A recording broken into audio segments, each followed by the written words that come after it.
यहाँ लंबाई में 25 लाख सोलर मॉड्यूल्स मौजूद हैं, जो लगे हैं 2500 एकड़ से भी ज्यादा इलाके में। प्रोजेक्ट के पीक टाइम में यहाँ 8500 लोग काम किया करते थे। हमारे लिए कोई भी चैलेंज न ज्यादा बड़ा है और न ही कोई गोल ज्यादा दूर। यहाँ मौजूद है एडवांस्ड सोलर टेक्नोलॉजी का एक बेहतरीन नमूना। हम यहाँ पर ना पानी का इस्तेमाल करते हैं, ना ही बिजली का, बिल्कुल भी नहीं। इन्हें सामना करना था एक टाइट डेडलाइन का।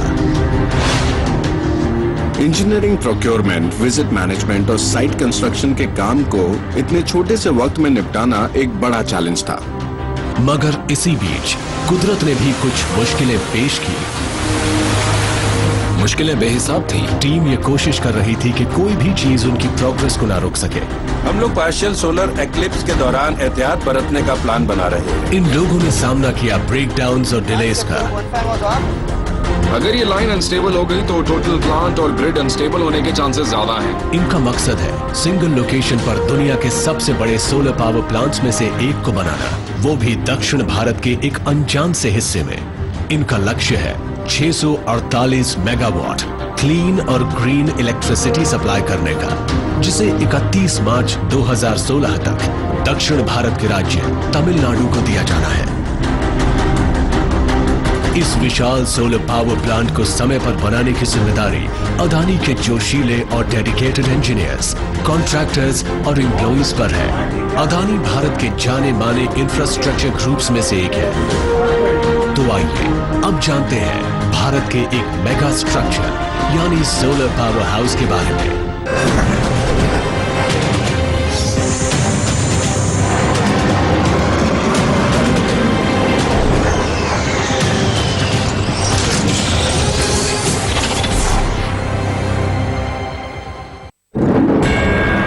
हमारा ये चमकदार सूरज हमेशा से ही हमें रोशनी देता आया है और साथ ही साथ खूबसूरत नजारे भी। लेकिन जिस तरह 21वीं सदी में इसकी पावर का फायदा उठाया जा रहा है, वैसा शायद ही कभी हुआ हो।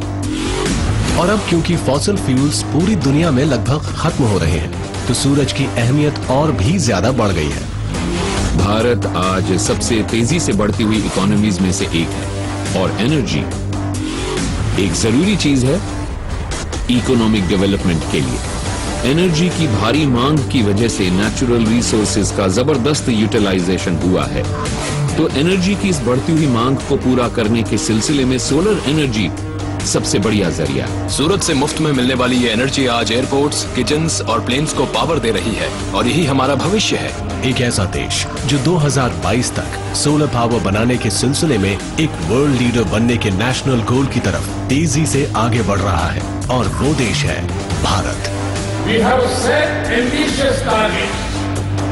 By 2030, we will reduce emissions by 33 to 35% of 2005 levels and produce 40% of our power from non-fossil fuels. We will achieve it by expanding renewable energy. For example, by adding 175 gigawatts of renewable energy generation by 2022. ये energy से जुड़ा एक बहुत बड़ा वादा है, क्योंकि फिलहाल भारत अपने गोल के मुकाबले सिर्फ 20% एनर्जी ही जनरेट कर पा रहा है। रिन्यूएबल पावर जनरेशन करीब 36 गीगावाट की ही है, मगर इसमें से सिर्फ 4060 मेगावाट पावर ही सोलर से पैदा की जाती है। भारत 2022 तक इसे बढ़ाकर 1 लाख मेगावाट करना चाहता है, जिससे करीब 60 लाख घरों को बिजली मिल सकेगी। ये ऐसा ही है जैसे पूरे ब्रिटेन के घरों के मुकाबले 1.25 गुना ज्यादा घरों को बिजली दी जाए। मगर इसके लिए भारत को एक बड़ी कोशिश करनी होगी। सोलर पावर प्रोड्यूसर बनने के लिए बहुत ज्यादा जमीन की जरूरत होती है और भारत जैसे बड़ी आबादी वाले देश में जमीन हासिल करना मुश्किल काम है। इसका हल मौजूद है दक्षिण भारत के राज्य तमिलनाडु के मदुरई शहर के नजदीक। यहाँ एक ऐसा अनोखा स्ट्रक्चर है जो पिलग्रिम्स और टूरिस्ट्स दोनों का ध्यान अपनी तरफ खींचता रहा है। ये है मीनाक्षी टेम्पल। इस शानदार मदुरई मीनाक्षी अम्मन टेम्पल के 14 गोपुरम बड़ी शान से आसमान की तरफ सिर उठाए खड़े हैं। इस पुराने मंदिर में हजारों श्रद्धालु रोज आते हैं। ये लोग देवी मीनाक्षी और उनके पति शिव का आशीर्वाद पाने आते हैं। ये मंदिर अपने 1000 खंभों वाले हॉल के लिए मशहूर है। ये आर्किटेक्चर का एक ऐसा चमत्कार है जिसे कई सालों पहले बनाया गया था। इसी मदुरई शहर से करीब 90 किलोमीटर की दूरी पर एक अनजान सा छोटा कस्बा मौजूद है जिसका नाम है कमोटी। और यहाँ एक ऐसा मेगा स्ट्रक्चर मौजूद है जो अपने आप में बहुत ही खास है। इतने बड़े साइज के सोलर पावर प्लांट के लिए हमें जमीन के एक बहुत बड़े हिस्से की जरूरत थी। यहाँ एक अच्छे सोलर रेडिएशन के अलावा इसे पोर्ट के नजदीक होना भी जरूरी था। हमें ये सारी की सारी खूबियाँ तमिलनाडु के कमूथी में मिली थी और इस तरह से शुरुआत हुई हमारे इस बड़े से प्रोजेक्ट की। अदानी ग्रुप का दावा है कि उसका प्लांट 648 मेगावाट पावर बनाएगा और इस तरह ये दुनिया के सबसे बड़े सिंगल लोकेशन पावर प्लांट्स में से एक बन जाएगा। भारत में सोलर एनर्जी पैदा करने की जबरदस्त गुंजाइश है और यही वक्त है कि हमें रिसोर्सेज को बचाने पर और ज्यादा ध्यान देना शुरू कर देना चाहिए। पावर जनरेशन के मामले में सोलर रेडिएशन एक बहुत ही अहम चीज है। सोलर इरेडियंस का मतलब है जमीन पर पड़ने वाली सूरज की किरणों में मौजूद गर्मी को नापने वाली यूनिट। भारत जैसे देश में धूप की कोई समस्या नहीं है क्योंकि यहाँ तो हर साल करीब 300 दिन धूप निकलती ही है। तमिलनाडु रामनाथपुर डिस्ट्रिक्ट में सोलर इरेडिएशन बहुत ज्यादा है, इसका वजह से यहाँ पर प्रोजेक्ट लगा। जब अदानी के इंजीनियर्स जुलाई 2015 में कमूटी की साइट पर पहुंचे तो वो ये बात जान गए कि ये काम कितना बड़ा है। इस प्रोजेक्ट के लिए उन्हें करीब 2500 एकड़ जमीन एलोकेट की गई थी। ये जमीन इतनी बड़ी है कि इस पर करीब 60 ताजमहल खड़े किए जा सकते हैं। धीरे धीरे कंपनी ने प्रोजेक्ट के लिए जरूरी जमीन खरीदी और फिर शुरुआत हुई डेडलाइन को हासिल करने के लिए जबरदस्त प्लानिंग और एग्जीक्यूशन की। किसी के लिए भी सिर्फ 8 महीने में 648 मेगावाट पावर जनरेट करना नामुमकिन है। टीम के लिए इसका मतलब था पहले ही दिन से अपने काम में जुट जाना।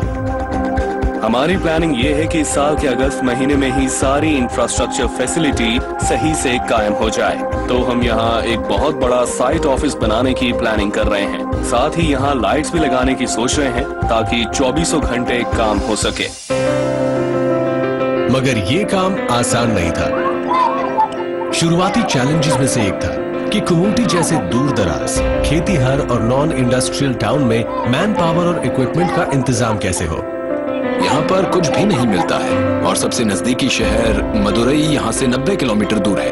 हमें अगर व्हीकल्स भी किराए पर लेने होते थे तो हमें मदुरई जाना पड़ता था, इसीलिए हमें वो ख्याल छोड़ना पड़ा। लेकिन अगर इन लोगों के पास तक मशीनरी नहीं पहुंचती तो इंजीनियर्स के लिए मुसीबत हो जाती। शुरुआती कंटेनर्स अगस्त के आखिर में चाइना से आने वाले थे। सोलर मॉड्यूल्स और मॉड्यूल माउंटिंग स्ट्रक्चर्स वाले इन कंटेनर्स को रखने के लिए फौरन एक जगह चाहिए थी और वो भी बहुत बड़ी। 1,40,000 स्क्वायर मीटर। जरा सोचिए, इतनी जगह में तो 6 सिडनी ओपेरा हाउसेस बन जाएंगे। तो इस प्रोजेक्ट के लिए बतौर स्टोरेज इतनी जगह होनी ही चाहिए थी।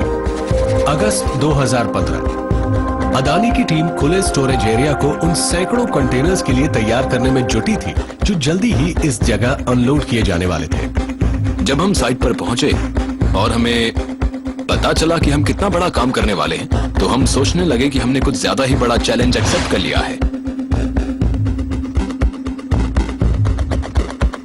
सितंबर 2015 आते आते चीन से कंटेनर्स पहुंचने शुरू हो गए, जबकि साइट अभी तैयार भी नहीं हुई थी। कंटेनर अगर साइट तक पहुंच भी जाएं, तो उन्हें कैसे अनलोड करेंगे और कहां स्टोर करेंगे? दुनिया में किसी ने भी इतने बड़े साइज वाले किसी सोलर पावर प्लांट को लगाने की कोशिश नहीं की थी। इन्वर्टर्स जैसे जरूरी कंपोनेंट्स को बंद दरवाजे वाले वेयर हाउसेस की जरूरत थी, लेकिन क्योंकि वक्त रहते उनका इंतजाम नहीं हो पाया तो प्रोजेक्ट मैनेजमेंट टीम को फौरन कुछ फैसले लेने पड़े, जैसे कि साइट पर वेयर हाउसेस के तैयार होने तक कमोटी में गोदाम किराए पर लेना। ऐसा सिर्फ अक्टूबर के मिड तक ही होने वाला था, यानी कंटेनर्स के साइट पर पहुंचने के वक्त से अब तक 1 महीने से ज्यादा की देरी हो चुकी थी। इस विशाल प्रोजेक्ट की डेडलाइन बहुत ही टाइट थी और टीम इस तरह की शुरुआत की उम्मीद बिल्कुल नहीं कर रही थी। सितंबर का महीना आ चुका था और डेडलाइन खत्म होने में सिर्फ 7 दिन बचे थे। इन सारी प्रॉब्लम्स को हल करने के बाद ही टीम सोलर मॉड्यूल्स लगा सकती थी, जिससे बिजली पैदा होती। सोलर एनर्जी एक सीधे साधे प्रिंसिपल पर काम करती है। सूरज की किरणें सोलर सेल्स पर पड़ती हैं और वो धूप को बिजली में बदल देते हैं। जब धूप पैनल की सतह से टकराती है तो सेल्स में मौजूद इलेक्ट्रॉन्स एक्साइट हो जाते हैं और ये डायरेक्ट करंट के तौर पर फ्लो करने लगते हैं। फिर इन्वर्टर्स का इस्तेमाल करके डायरेक्ट करंट ऑल्टरनेटिंग करंट में बदल जाता है और फिर आखिर में ये क्लीन और रिन्यूएबल बिजली बड़े स्केल पर ग्रिड को भेज दी जाती है। जमीन हासिल करने के बाद सब लोग डिजाइनिंग और एग्जीक्यूशन के काम में जुट गए। प्लांट की डेडलाइन खत्म होने में सिर्फ 7 महीने का वक्त बचा था, लिहाजा कमोटी में काम पूरे जोरों शोरों से शुरू हो गया। और इसी दौरान head of protection and metering Sumit Sharma को डेटा मॉनिटरिंग और कंट्रोल सिस्टम्स के बारे में सोचने की जिम्मेदारी सौंप दी गई, जिन्हें इस साइट पर लगाया जाने वाला था। जब आपको जियोग्राफिकल स्प्रेड इंस्टॉलेशन करनी होती है तो सिस्टम को मैनुअल तरीके से मैनेज करना मुश्किल हो जाता है। ऐसे में आपको चाहिए ऑटोमेशन सिस्टम जो आपको इंफॉर्मेशन दे सकता है। ऐसे में आप स्प्रेड इंस्टॉलेशन के लिए कंट्रोल ऑपरेशन भी कर सकते हैं। इस सिस्टम का इस्तेमाल ह्यूज इंस्टॉलेशन के लिए किया जाता है और इसे कहा जाता है स्केडा। इस खास supervisory control and data acquisition system यानी स्केडा को इसकी एक खास खूबी की वजह से इंस्टॉल किया गया था। कंट्रोल फिलॉसफी कहलाने वाली इसकी इस खूबी की वजह से पावर जनरेशन की लिमिट को दूर से भी सेट किया जा सकता है और ये बात रोजमर्रा की ग्रिड की जरूरत पर डिपेंड करती है। इसकी वजह से फील्ड इंजीनियर्स को साइट पर भेजकर इन्वर्टर्स को बंद करने की जरूरत नहीं पड़ती। हम क्योंकि 648 मेगावाट पावर वाला एक बहुत बड़ा सोलर प्लांट बना रहे हैं तो हमारे प्लांट में होने वाली फ्लक्चुएशन से ग्रिड के ऑपरेशंस पर भी फर्क पड़ेगा। तो ऐसे केस में ग्रिड ऑपरेशंस हमसे रिक्वेस्ट करता है कि हम अपने प्लांट की पावर के आउटपुट को फिक्स रखें। इसके लिए स्काडा सिस्टम यानी कंट्रोल ऑटोमेशन सिस्टम में एक ऐसी खासियत चाहिए जो इस काम को अंजाम देने में मदद कर सके। इस बीच कमोटी में किसी को भी एक पल का आराम नसीब नहीं था। इंस्टॉलेशन को पूरा करने के लिए 7 महीने से भी कम बचे थे और अभी काफी ग्राउंड कवर किया जाना था। सबसे पहले बहुत बड़े इलाके को लेवल करके ग्रेडर्स के जरिए इसे ग्रेड किया जाना था। लंबे ब्लेड्स जमीन को लेवल करते हैं और अगला स्टेप होता है प्लॉटिंग। सर्वेयर्स काम शुरू करते हैं और जमीन पर मार्किंग पॉइंट्स लगाए जाते हैं। इन मार्क्स पर ड्रिल करके पाइल्स लगाए जाने वाले थे।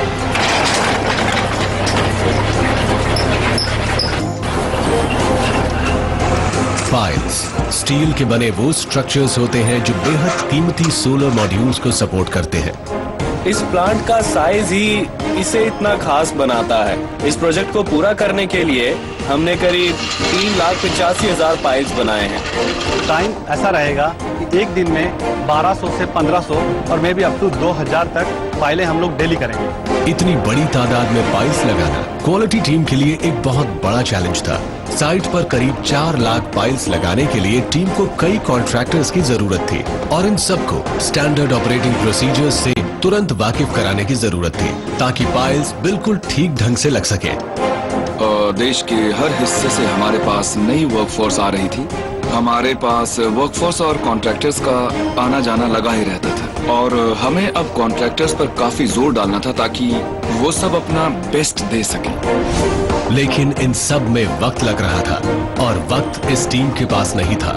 क्वालिटी मैनेजर मनोज जैसे लोगों को खास तौर पर दिक्कत हो रही थी जिनकी जिम्मेदारी थी इस मामूली लेकिन अहम प्रोसेस की निगरानी करने की। उन्हें ये इंश्योर करना था कि पाइल्स पुल आउट टेस्ट में पास हो जाए। पाइल पर 1200 किलोग्राम पर सेंटीमीटर स्क्वायर का प्रेशर लगाया जाने वाला था और अगर ये अपनी जगह टिका रहता तो पुल आउट टेस्ट में पास हो जाता। ये इस बात की निशानी होती है कि पाइल तेज हवाओं या कुदरत की किसी और दूसरी ताकत को झेल सकता है।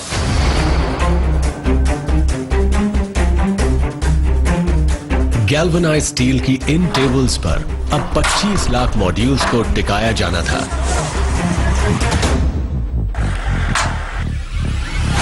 ये पैनल्स 1270 एकड़ इलाके को घेरने वाले थे, यानी 476 फुटबॉल फील्ड्स जितनी जगह को। इन मॉड्यूल माउंटिंग स्ट्रक्चर्स या एमएमएस को एक खास कैपेसिटी वाली टेबल्स पर लगा दिया गया।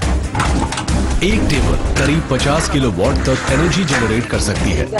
इन पाइल्स, टेबल्स और टावर्स को बनाने में इस्तेमाल हुई मेटल दिमाग चकरा देने वाली है। ये करीब 30,000 मीट्रिक टन गैल्वेनाइज्ड स्टील है। इतने स्टील से 4 आईफिल टावर से ज्यादा बनाए जा सकते हैं। 648 मेगावाट का ये पूरा प्लांट 4 से 5 मेगावाट कैपेसिटी वाले मॉड्यूल क्लस्टर्स से बनता है और इन 16 मॉड्यूल से जुड़े होते हैं इन्वर्टर्स। किसी इन्वर्टर का काम होता है डायरेक्ट करंट को ऑल्टरनेटिंग करंट में बदलने का, और इस प्लांट के लिए जरूरी 576 इन्वर्टर्स को रखने के लिए ही 144 प्री इंजीनियर्ड बिल्डिंग्स बनाई जा रही है। और इसके लिए जरूरत होगी बहुत सारी केबल्स की। अलग अलग शेप्स और मोटाई वाले वायर इस विशाल सोलर पजल के डॉट्स को आपस में कनेक्ट कर रहे हैं।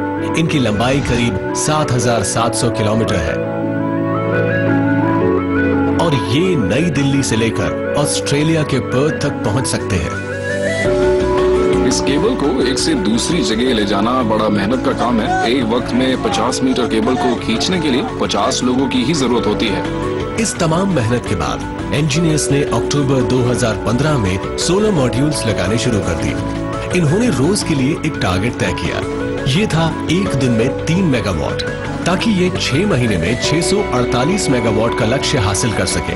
बेशक आखिरी दौर में इन्हें थोड़ी और मेहनत करनी पड़े।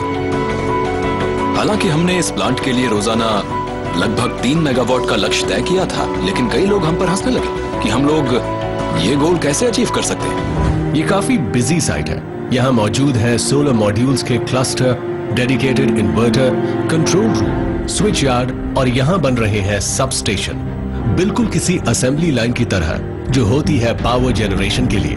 कंपनी का प्लान है कि इलेक्ट्रिसिटी की पॉकेट को बनाते रहे और फिर प्लांट की टोटल कैपेसिटी अचीव होने के बाद बिजली को ग्रिड में भेजा जाए। इसके लिए साइट को अलग अलग कैपेसिटीज वाले 5 प्लांट्स में बांटा गया। हमसे पहले एक ही जगह पर सबसे बड़ा सोलर प्लांट था, अमेरिका के कैलिफोर्निया में। यह प्रोजेक्ट करीब 3 साल में बनकर पूरा हुआ। हम 648 मेगावाट का सोलर प्लांट लगाने की सोच रहे थे, और वो भी 1 साल से कम समय में। लेकिन इस बीच काले बादल भी मंडराने लगे थे, जो इन लोगों की सारी प्लानिंग, डेडलाइन और सपनों पर पानी फेरने वाले थे। अक्टूबर 2015 खत्म हो गया है। भारत के तमिलनाडु में बन रहे दुनिया के सबसे बड़े single location solar power plants में से एक को पूरा होने में 5 महीने बाकी बचे हैं। किसी प्रोजेक्ट की कामयाबी नापने के 2 ही मेन पैरामीटर्स होते हैं कि क्या वो तय समय में और तय बजट में बनकर पूरा हुआ। इस बड़ी चुनौती को पूरा करने के लिए अब सुमित और उनकी टीम को एबीबी के साथ मिलकर काम करना होगा। एबीबी वही पावर एंड ऑटोमेशन कंपनी है जो प्लांट के लिए स्केडा सिस्टम एग्जीक्यूट कर रही थी। एबीबी के लोगों ने अदानी के इंजीनियर्स को बुलाया ताकि वो प्लांट मॉनिटरिंग, स्केडा सिस्टम और इसके कंट्रोल फिलॉसफी फीचर को मॉनिटर कर सके। टेस्टिंग एंड ऑटोमेशन इंजीनियर्स ने इन्हें कस्टमाइज्ड स्केडा की टेस्टिंग के लिए 2 दिन दिए थे। उसके बाद इसे कमूटी भेजा जाना था ताकि सिस्टम्स समय पर साइट पर पहुंच सके, लेकिन ऐसा नहीं हुआ। 2 दिन 1 महीने में बदल गए। इंजीनियर्स को टाइमलाइन के सिलसिले में एक और झटका झेलना पड़ा। चैलेंज ये था कि इक्विपमेंट के लिए कई सप्लायर थे। For example the release, control and production release और इन्वर्टर, इन सब की टेस्टिंग सुपरवाइजरी कंट्रोल और डेटा एक्विजिशन सिस्टम के जरिए की जानी थी। और कभी कभी ये सब करने के लिए हमारे लिए इक्विपमेंट को हासिल करना मुमकिन नहीं होता था। जहां एक तरफ बेंगलोर के इंजीनियर्स का एक ग्रुप स्केडा सिस्टम की टेस्टिंग में बिजी था, वहीं कमूठी में बाकी टीम के काम की रफ्तार धीमी हो रही थी, क्योंकि दक्षिण भारत में नॉर्थ ईस्ट मॉनसून की बारिश होने लगी थी। हमने इस प्रोजेक्ट को 8 महीने में पूरा करने का प्लान बनाया था और नॉर्मल सिचुएशन में हम एक दिन में 3 मेगावाट कैपेसिटी के मॉड्यूल माउंटिंग स्ट्रक्चर और मॉड्यूल लगाने वाले थे। लेकिन मॉनसून के मौसम में काम रोजाना सिर्फ 1.5 मेगावाट ही हो पाता है, यानी काम की स्पीड बहुत कम हो जाती है। मगर काम प्लान के मुताबिक नहीं हो पाया और वजह थी 2015 का north eastern monsoon. Met experts ने इसके लिए एल नीनियो इफेक्ट को एक वजह माना, जिसके कारण तमिलनाडु और दक्षिण भारत के दूसरे हिस्सों में जबरदस्त बाढ़ आई थी। बारिश ने शहरों और कस्बों को तबाह कर दिया। पिछले 100 सालों में भी इतनी भयंकर बाढ़ नहीं आई थी जैसी 2015 में आई थी। इस बीच टीम्स अपने हर इंटरनल मंथली टारगेट्स को मिस करती जा रही थी। बारिश की वजह से एक बार हमको ऐसा लगने लगा था कि ये जो गेम है और ये जो हमने पूरे एफर्ट्स किए हैं ये हम हार जाएंगे। अक्टूबर तक ये लोग सिर्फ 1.6 मेगावाट तक के सोलर मॉड्यूल ही लगा पाए थे, जबकि टारगेट 90 मेगावाट का था। इन्हें 80 इन्वर्टर्स लगाने थे, लेकिन लग पाए थे सिर्फ 10। ये लोग इन्वर्टर्स को रखने के लिए 20 प्री इंजीनियर्ड बिल्डिंग्स बनाने की सोच रहे थे, लेकिन कुछ भी नहीं बन पाया था। बड़ी मुश्किल से 50 किलोमीटर लंबी केबल ही लग पाई थी, जबकि ये लोग इससे 10 गुना लंबी केबल बिछाने की उम्मीद में थे। नवंबर का महीना कुछ खास नहीं रहा। इस बार की बारिश की वजह से हम बहुत बुरी हालत में थे। हम सोच रहे थे कि क्या अब हम 648 मेगावाट का अपना लक्ष्य मार्च तक पूरा कर पाएंगे। इससे हमारी उम्मीदों पर पानी फिर रहा था। लेकिन दिसंबर 2015 आते आते हालात और भी बुरे हो गए और इनका काम पूरी तरह रुक गया। मैं तमिलनाडु से हूँ और मैंने अपनी पूरी जिंदगी में इतनी ज्यादा बारिश कभी नहीं देखी। बहुत थोड़े से वक्त में ही बहुत ज्यादा बारिश हो गई। इसकी वजह से सारी जमीन पर पानी भर गया। ये नजारा वाकई दिल तोड़ने वाला था। इससे प्रोजेक्ट पर भी बुरा असर पड़ा। साइट पर पानी की गहराई बेशक सिर्फ घुटनों तक ही थी, लेकिन जब टीम को यह पता चला कि साइट के सबसे नजदीक वाले पोर्ट टाउन टूटीकोरिन को बहुत ज्यादा नुकसान पहुंचा है, तो काम को बहुत बड़ा झटका लगा। हमारी पूरी साइट पानी से भर गई थी। टूटीकोरिन पोर्ट पर काम बंद हो चुका था। हमारी लॉजिस्टिक चेन भी बिल्कुल काम नहीं कर रही थी। लिहाजा इन 3 महीनों के दौरान हमारा काम पूरी तरह से बंद हो चुका था। साइट से करीब 110 किलोमीटर की दूरी पर मौजूद टूटीकोरिन पोर्ट इस ऑपरेशन का एक अहम हिस्सा था। 100 कंटेनर राजा के लिए हैं और 100 कंटेनर जॉन आर्क की तरफ से राजा के लिए, और ऐसे ही 200 कंटेनर हम AI शिपिंग के लिए भी यहाँ से भेज रहे हैं। ये भारत के 12 बड़े पोर्ट्स में से एक है और गल्फ ऑफ मन्नार में मौजूद है। और सिर्फ इस प्रोजेक्ट के लिए ही पूरी दुनिया से 6000 से ज्यादा कंटेनर्स यहां आएंगे। इन देशों में शामिल है China, Japan, Malaysia, Taiwan, Israel, Italy, Germany, Turkey और स्विट्जरलैंड। डेडलाइन में 4 महीने से कम बचे थे। जरूरत थी बर्बाद हुए वक्त की भरपाई करने की। अहमदाबाद के कॉर्पोरेट ऑफिस में भी नए आइडियाज पर बात हो रही थी। इसे एक चैलेंज के तौर पर एक्सेप्ट करके आगे बढ़ते हैं। कोशिश करो कि ये काम फोर्टनाइट या अगले महीने तक खत्म हो जाए। साइट ऑफिस पर सभी डिपार्टमेंट्स की एक मीटिंग चल रही है ताकि नुकसान का अंदाजा लगाकर काम आगे शुरू किया जा सके। गांव वाले तो सेफ हैं, लेकिन यहाँ जरूरी ये है कि हम अपने आप को भी सेफ रखें। मेरे 400 कंटेनर पोर्ट पर वेट कर रहे हैं। स्टोरेज की कोई जगह ही नहीं है। ऐसे में ग्रुप को कुछ कड़े कदम उठाने थे।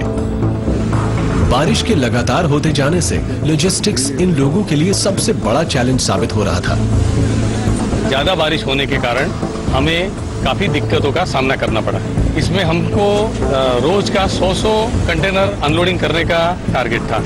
तो हमने क्या किया, एरिया ज्यादा कर दिया। हमने 4 सेगमेंट में अनलोडिंग एक साथ में चालू किया।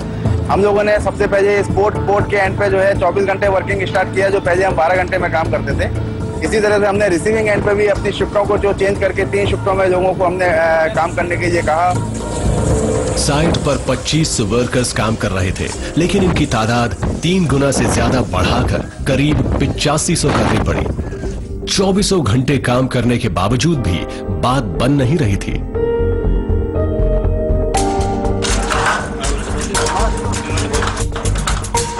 हमारा एम था करीब 10 मेगावाट का, और 10 मेगावाट का मतलब था कि हमें एक दिन में 40,000 मॉड्यूल लगाने थे। ये काम बहुत ही बड़ा है और हम सारा मटेरियल रात में ही पहुंचा देते हैं, ताकि सुबह जब ज्यादातर वर्कर आएं तो उन्हें सारे रिसोर्सेज मिल जाएं और किसी चीज की कमी ना हो। सारा फोकस बर्बाद हुए वक्त की भरपाई पर था। इसका मतलब था कि अब कुछ महीने तक दिन रात काम किया जाने वाला है। 2015 के आखिरी दिनों में प्लांट धीरे धीरे रिकवर करने लगा था, और फिर इन लोगों ने तय किया कि अगले 3 महीनों में इन्हें किसी भी तरह 648 मेगावाट के अपने लक्ष्य को हासिल करना है। इस फाइनेंशियल ईयर में मॉनसून बहुत जबरदस्त रहा है और हमने पानी को पास के तालाबों और नालों में जाने दिया, और आगे आने वाले दिनों में हम ये इंश्योर करेंगे कि पानी के लिए रास्ते बने, नाले बने, ताकि ये आसपास के इलाकों में आसानी से बह जाए। जैसे जैसे बारिश कम होने लगी तो सैकड़ों कंटेनर्स टूटीकोरन पोर्ट से साइट पर पहुंचने लगे। अब बारी थी इन्हें अनलोड करने की। कंपनी ने दुनिया भर के कई वेंडर्स से कंपोनेंट्स मंगवाए थे, जैसे कि चाइना, जापान, मलेशिया और इटली के 8 अलग अलग मैन्युफैक्चरर्स ने सिर्फ सोलर मॉड्यूल्स की ही सप्लाई की थी। 2015 का साल इस एम्बिशियस सोलर पावर प्लांट के लिए बहुत ही खराब रहा। टीम करीब करीब हिम्मत हारने ही वाली थी, लेकिन उसने फिर कोशिश की और अपने काम में जुट गई। साइट पर काम कर रहे लोगों को जनवरी के महीने में 126 मेगावाट के सोलर मॉड्यूल्स लगाने थे। 24 घंटे काम करने के जज्बे के तहत उन्होंने 163 मेगावाट के मॉड्यूल्स लगा डाले, लेकिन इंजीनियर्स अपनी इन्वर्टर्स डेडलाइन से जूझ रहे थे। जनवरी के महीने में उन्हें 112 इन्वर्टर्स लगाने चाहिए थे, लेकिन वो लगा पाए सिर्फ 40। जब भी हम इन्वर्टर इंस्टॉल करते हैं तो सबसे बड़ी चैलेंज हमारे लिए होती है सेफ्टी। हम उसको पूरा प्रोसेस करते हुए इन्वर्टर इंस्टॉल करते हैं। इधर प्लांट के कंट्रोल रूम में स्केडा सिस्टम को इंस्टॉल करके उसकी ऑन साइट टेस्टिंग हो रही थी।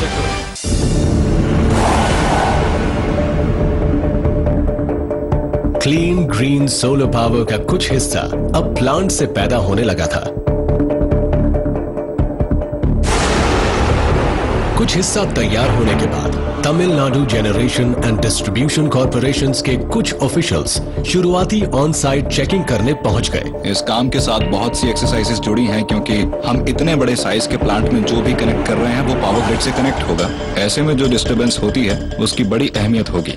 हमें कोई गड़बड़ होते ही उस सेक्शन को ठीक करना होगा, ताकि नेशनल ग्रिड को बिल्कुल भी डिस्टर्बेंस ना हो। अगर बात बिजली की हो तो किसी भी ग्रिड को हमेशा स्टेबल बने रहना चाहिए। फरवरी 2016 अब वक्त था स्केडा की कंट्रोल फिलॉसफी के पीछे मौजूद स्टैंडर्ड को टेस्ट करने का। इसमें ग्रिड से किसी खास दिन सिर्फ मिनिमम अमाउंट ऑफ इलेक्ट्रिसिटी ही भेजी जानी चाहिए थी।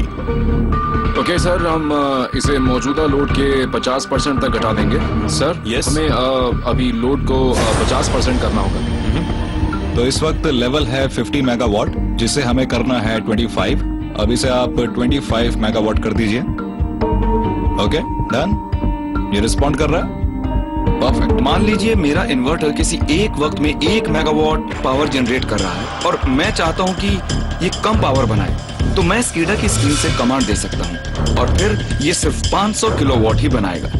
यानी ये मेरी या ग्रिड की डिमांड के हिसाब से पावर बनाएगा। प्लांट मॉनिटरिंग सिस्टम्स हर मिनट में जनरेट होने वाली इलेक्ट्रिसिटी की एकदम सही वॉल्यूम बताते हैं। आमतौर पर सुबह 11 बजे से दोपहर 2 बजे तक सोलर पावर प्रोडक्शन सबसे ज्यादा होता है, लेकिन कभी कभार कुछ ऐसे फैक्टर्स भी होते हैं जो सोलर पावर प्रोडक्शन पर असर डालते हैं। किसी पावर प्लांट में कोई दिन आउटपुट रेडिएशन लेवल पर डिपेंड करता है। ये प्रोजेक्ट जो है 2500 एकड़ इलाके में फैला है, तो ये हो सकता है कि किसी हिस्से में बादल छाए हों तो कुछ देर के लिए उस हिस्से में जनरेशन पर असर पड़ सकता है। बादल या बारिश के न होने के बावजूद भी अगर मॉड्यूल्स पर धूल है तब भी इलेक्ट्रिसिटी जनरेशन पर काफी असर पड़ता है। खुशकिस्मती से सोलर पावर प्लांट्स की देखरेख काफी आसान होती है। अगर इन मॉड्यूल्स को रेगुलरली साफ किया जाए तो किसी एवरेज फोटोवोल्टिक सेल की उम्र 25 साल या उससे ज्यादा हो सकती है। कमूटी में जो काम हाथ से किया जाता और जिसमें काफी पानी लगता, अब उसे इजराइल की बेहद एडवांस्ड रोबोटिक टेक्नोलॉजी के जरिए मशीन से किया जाता है। रोबोट चलता है एक सोलर पैनल से। ये दिन में चार्ज होता है, इसकी अपनी बैटरीज हैं और रोबोट हर शाम को सफाई करता है। बिना पानी वाली क्लीनिंग टेक्नोलॉजी कमूटी जैसे सेमी एरिड सूखे इलाके के लिए कमाल की है, जहां पानी कम मिलता है। ये robotic solar panel cleaning system wheels पर लगे सॉफ्ट माइक्रोफाइबर इस्तेमाल करता है, जो मॉड्यूल पर से धूल हटा देते हैं। इस रोबोटिक सिस्टम को रिमोट से ही मॉनिटर, मैनेज और कंट्रोल किया जा सकता है। कमूटी में मौजूद इस साइट का रूप जनवरी और फरवरी में बदलने सा लगा था। इन 2 महीनों के दौरान पिछले 5 महीनों से ज्यादा का काम किया गया था। अब टीम के पास सिर्फ 1 और महीना था। इसमें 300 मेगावाट वाले सोलर मॉड्यूल्स लगाए जाने थे, यानी रोज 12 मेगावाट वाले सोलर मॉड्यूल्स लगने ही थे। ये काम तब आसान नहीं रह जाता अगर प्लांट और वहां काम करने वाले लोगों को मिलने वाले हो कुछ सरप्राइज टेस्ट।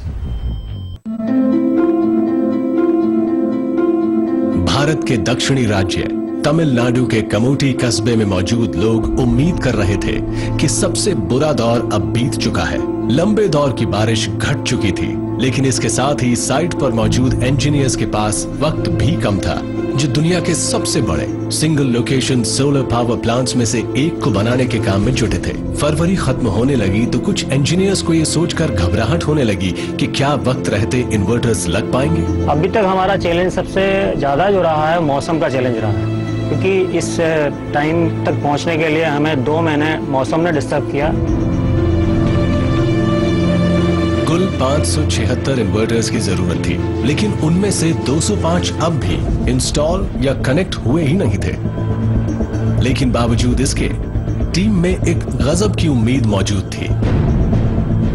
अब मुड़कर देखने का वक्त नहीं है, हमें बहुत सारा काम करना है, तो अब उसी पर ध्यान लगाया जाए।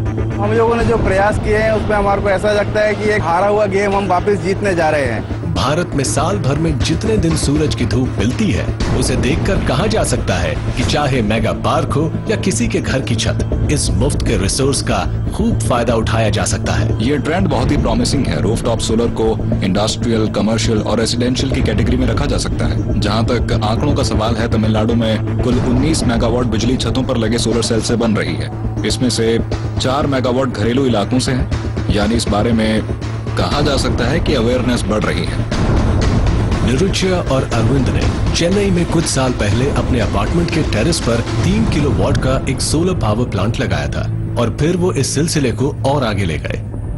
हमारे पास एक इलेक्ट्रिक कार है और मुझे लगता है कि ये मुफ्त में चलती है, क्योंकि इसे एनर्जी मिलती है सोलर प्लांट से। सोलर पावर के नीचे जो एरिया मौजूद है, उसमें हमने एक छोटा सा रूफटॉप गार्डन बनाया है। निरुच्या और अरविंद बेशक अपने बल पर पावर प्रोड्यूस करने वाले लोगों की बढ़ती तादाद की मिसाल हो सकते हैं, लेकिन कमूटी जैसे mega solar power plants power generation के मामले में एक बड़ा फर्क पैदा कर सकते हैं। प्लांट के पूरा होने से कुछ हफ्ते पहले ऑपरेशंस एंड मेंटेनेंस टीम को यहां काफी ट्रबल शूटिंग करनी पड़ रही थी। कंट्रोल रूम इंचार्ज श्रीनिवास और उनके साथी स्केडा पर नजर आ रहे अलर्ट मैसेजेस की जांच कर रहे हैं। आप जरा जाकर पैनल रूम को चेक कीजिए, वहां जाकर देखिए और मुझे रिपोर्ट दीजिए।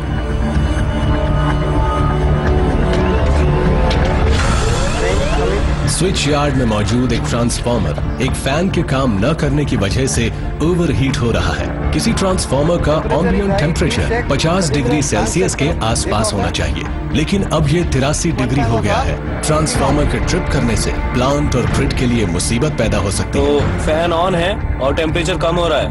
ओके, हम लोग ज्यादा जनरेशन दे रहे हैं। हम असल में 100 मेगावाट पावर दे रहे हैं। इसके अलावा लाइन 230 किलोवाट की है, तो अगर 230 केवी की लाइन अनस्टेबल हो गई तो प्लांट के साथ साथ ग्रिड के अनस्टेबल होने के चांसेस ज्यादा हैं। रिन्यूएबल एनर्जी का मामला थोड़ा अजीब होता है। सोलर पावर प्लांट सूरज के चमकने के दौरान ही बिजली पैदा कर पाता है, मगर सूरज छिपने के बाद सोलर पावर प्रोडक्शन बंद हो जाता है। कोई ऑफ ग्रिड सिस्टम तो पावर को बैटरीज में स्टोर करता है और बिजली न होने पर चालू हो जाता है, लेकिन इस तरह के प्लांट को grid interactive solar power plant कहा जाता है। किसी सोलर पावर प्लांट में पावर जनरेशन शाम को 6:30 बजे बंद हो जाता है, लेकिन हमें स्कैडा और लाइटिंग सिस्टम को चालू रखने के लिए पावर की जरूरत होती है। इसके लिए हम स्टेट इलेक्ट्रिसिटी ग्रिड से पावर लेते हैं। इसे कहा जाता है बैकफ्लो। बैकफ्लो का मतलब है ग्रिड से पावर लेना, ताकि हम यहाँ अपने सिस्टम्स को चला सकें जब तक हम खुद पावर जनरेट नहीं कर रहे होते। श्री राम और दूसरे यंग इंजीनियर्स को अपनी नजरें लगातार फिनिश लाइन पर बनाए रखनी होती है। अब सिर्फ 20 दिन बचे हैं और टीम को 180 मेगावाट वाले सोलर मॉड्यूल्स अभी और लगाने हैं। क्या ये लोग कामयाब हो पाएंगे या फिर इन्होंने अपनी कैपेसिटी से ज्यादा जिम्मेदारी ले ली है, क्योंकि यहाँ कुदरत इनकी प्रोग्रेस की रफ्तार धीमी कर सकती है।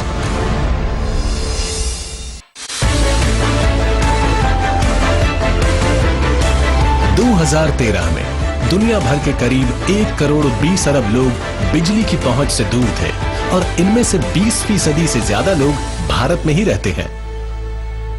2022 में भारत अपनी आजादी के 75 साल पूरे करेगा। मौजूदा सरकार का विजन है 2022 तक सबको 24 घंटे अफोर्डेबल एनवायरमेंट फ्रेंडली पावर देना। हम अपने साथ काम कर रहे 10,000 लोगों के वेलफेयर की बात ही नहीं सोच रहे हैं, बल्कि हम तो पूरे भारत के लोगों के लिए सोच रहे हैं। और इस तरह के प्लान्स देश में डिमांड सप्लाई की गैप को तेजी से कम करने में मदद कर रहे हैं। कि हम इस सूरज की जो कुदरती ताकत है उसको यूज करके, उसको कन्वर्ट करके रात को यूज करेंगे। यहाँ पे कितने सारे घर हैं जिनको रोशनी की जरूरत है। We will use that power there. Community में रहने और पढ़ने वाले वंची और उनके दोस्त उन कई बेनिफिशियरीज में शामिल होंगे जो दुनिया के सबसे बड़े single location solar power plants में से एक का फायदा उठाएंगे। मैं 10th क्लास में पढ़ रहा हूँ। मुझे मालूम है कि सोलर एनर्जी सूरज से मिलती है और हमें ये भी बताया गया है कि इससे बहुत से लोगों का फायदा होता है और ये हमारी पढ़ाई में भी बहुत मददगार साबित होगा। इसी बीच इंजीनियर्स को एक छोटी सी दिक्कत का सामना करना पड़ा। 9 मार्च को सुबह 5:05 से लेकर 6:47 तक पार्शियल सोलर एक्लिप्स हुआ। किसी सोलर एक्लिप्स से किसी सोलर प्लांट के लिए काफी जबरदस्त फ्लक्चुएशंस पैदा होती हैं। इस दौरान बहुत थोड़े से स्पैन में ही प्रोडक्शन घट जाता है और फिर ये अचानक तेजी से बढ़ता भी है और इसका रिजल्ट ये हो सकता है कि फ्यूज वगैरह उड़ सकते हैं। हालांकि ये पार्शियल एक्लिप्स सुबह होने वाला था जब सोलर पावर प्रोडक्शन काफी कम होता है, लेकिन टीम इस कुदरती घटना को आने वाले दिनों के लिए एक तरह के टेस्ट रन के तौर पर यूज करना चाहती थी, ताकि पता चल सके कि क्या इंजीनियर्स और प्लांट ऐसे एक्लिप्सेस की वजह से होने वाले फ्लक्चुएशंस को हैंडल कर सकते हैं। हम पार्शियल सोलर एक्लिप्स के दौरान एहतियात बरतने की प्लानिंग कर रहे हैं। इतने बड़े सोलर प्लांट में अगर हम ग्रिड को नहीं बताएंगे तो ग्रिड अनबैलेंस हो जाएगा। फिजिकली ये भी जानना जरूरी है कि सोलर एक्लिप्स की क्या कंडीशन है, इसलिए हमारे 2 लोग उसे बाहर से देखते रहेंगे सेफ्टी ग्लास के जरिए। कंट्रोल रूम में ग्रिड की मॉनिटरिंग चलती रहेगी और जैसे ही सोलर एक्लिप्स ओवर होगा हम प्लांट में जाकर देखेंगे कि क्या प्रॉब्लम है। सूरज हालांकि थोड़ी देर के लिए ही छिपा था, लेकिन इंजीनियर्स ने इन हालात को अच्छी तरह समझकर फ्यूचर एक्लिप्सेस के लिए एक प्लान बना लिया। कमीशनिंग में अब सिर्फ 15 दिन रह गए तो अदानी पावर के सीईओ विनीत जैन साइट पर प्लांट का जायजा लेने के लिए पहुंच गए। प्लांट पर काफी कुछ टिका था और अगर कंपनी को तमिलनाडु के साथ हुए अपने कॉन्ट्रैक्ट को ऑनर करना था तो विनीत को इन लोगों को मोटिवेट और सुपरवाइज करते हुए इंश्योर करना था कि प्लांट वक्त पर तैयार हो जाएगा। मुझे ज्यादा भरोसा नहीं था कि हम महीना खत्म होने तक बाकी बचे काम को निपटा भी पाएंगे या नहीं। 120 मेगावाट के सोलर मॉड्यूल्स अब भी लगाए जाने बाकी थे। हर डिपार्टमेंट के सुपरवाइजर्स अपनी टीम को रफ्तार बनाए रखने के लिए कह रहे थे। कमूटी की साइट पर नर्वसनेस भी थी और एनर्जी भी। बचे हुए पैनल्स को लगाया जा रहा था, कनेक्शंस हो रहे थे और सिस्टम चेक पूरे किए जा रहे थे। हमने इस प्रोजेक्ट को पूरा करने के लिए जी जान से एक कोशिश की है और हमको ऐसा लगता है जैसे हम दो यूनिट ऑलरेडी इसकी कमीशन कर चुके हैं और हमारे को पूरी उम्मीद है कि 31 मार्च तक हम बाकी 3 यूनिट भी कमीशन करके पूरा कर देंगे। आज है 31 मार्च की सुबह और कमेटी में टीम अब भी स्ट्रक्चर्स पर मॉड्यूल लगा रही है, जबकि इंजीनियर्स फौरन इन मॉड्यूल्स की जांच करके ये इंश्योर कर रहे हैं कि ये ठीक से काम कर रहे हैं। 360 मेगावाट पावर पहले ही ग्रिड को भेजी जा रही है और स्टेट ग्रिड जैसे ही बाकी बिजली रिसीव करने के लिए तैयार होगा वो भेज दी जाएगी। ये मेरी जिंदगी का बहुत बड़ा मोमेंट है। मिलकर हम अचीव कर सकते हैं दी अनअचीवेबल। 648 मेगावाट का सोलर पावर प्लांट हम सब के लिए एक बड़े गर्व की बात है। ये अदानी ग्रुप के लिए, तमिलनाडु राज्य के लिए और इस देश के लिए बहुत बड़े सम्मान की बात है।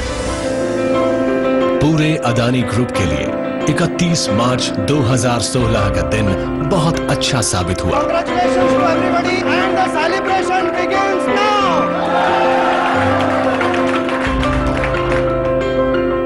ये सोलर पावर प्लांट लाखों लोगों की जिंदगियों को रोशन करने वाला है। ये है एक ट्रू मेगा स्ट्रक्चर। कंपनी का अगला टारगेट इससे बहुत बड़ा है। वो राजस्थान में 2022 तक एक ऐसे सोलर पार्क को बनाने वाली है जो पैदा करेगा 10,000 मेगावाट सोलर पावर।